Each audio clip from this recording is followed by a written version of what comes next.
Is that so? The Zen master Hakuin lived in a town in Japan. He was held in high regard, and many people came to him for spiritual teaching.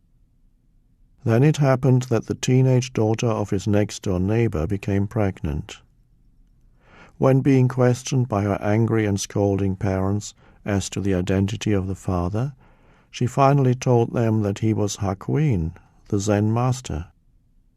In great anger the parents rushed over to Hakuin and told him with much shouting and accusing that their daughter had confessed that he was the father. All he replied was, "Is that so?" News of the scandal spread throughout the town and beyond. The master lost his reputation. This did not trouble him. Nobody came to see him anymore. He remained unmoved. When the child was born, the parents brought the baby to Hakuin. "You are the father, so you look after him." The master took loving care of the child. A year later, the mother remorsefully confessed to her parents that the real father of the child was the young man that worked at the butcher shop. In great distress they went to see Hakuin to apologize and ask for forgiveness. "We are really sorry. We've come to take the baby back. Our daughter confessed that you are not the father." "Is that so?" is all he would say as he handed the baby over to them. The master responds to falsehood and truth, bad news and good news, in exactly the same way. Is that so? He allows the form of the moment, good or bad, to be as it is, and so does not become a participant in human drama. To him, there's only this moment, and this moment is as it is. Events are not personalized. He is nobody's victim. He is so completely at one with what happens that what happens has no power over him anymore. Only if you resist what happens are you at the mercy of what happens, and the world will determine your happiness and unhappiness. The baby is looked after with loving care. Bad turns into good through the power of non-resistance.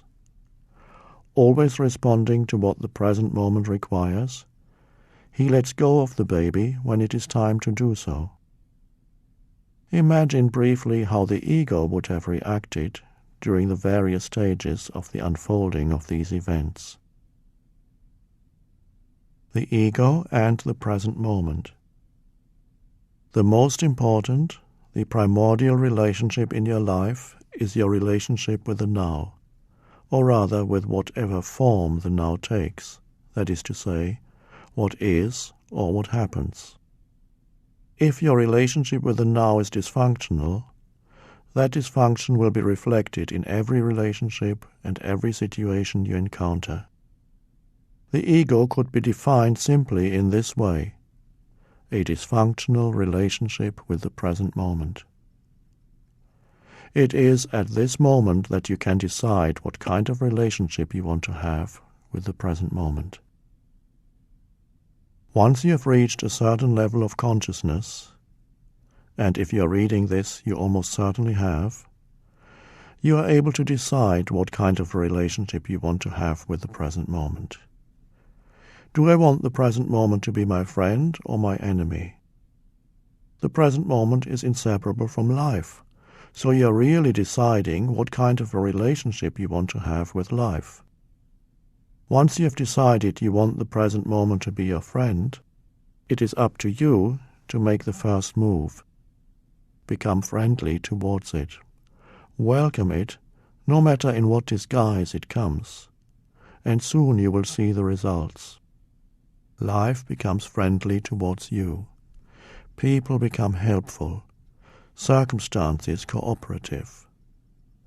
One decision changes your entire reality. But that one decision you have to make again and again and again, until it becomes natural to live in such a way. The decision to make the present moment into your friend is the end of the ego. The ego can never be in alignment with the present moment, which is to say, aligned with life, since its very nature compels it to ignore, resist, or devalue the now. Time is what the ego lives on. The stronger the ego, the more time takes over your life. Almost every thought you think is then concerned with past or future, and your sense of self depends on the past for your identity and on the future for its fulfillment.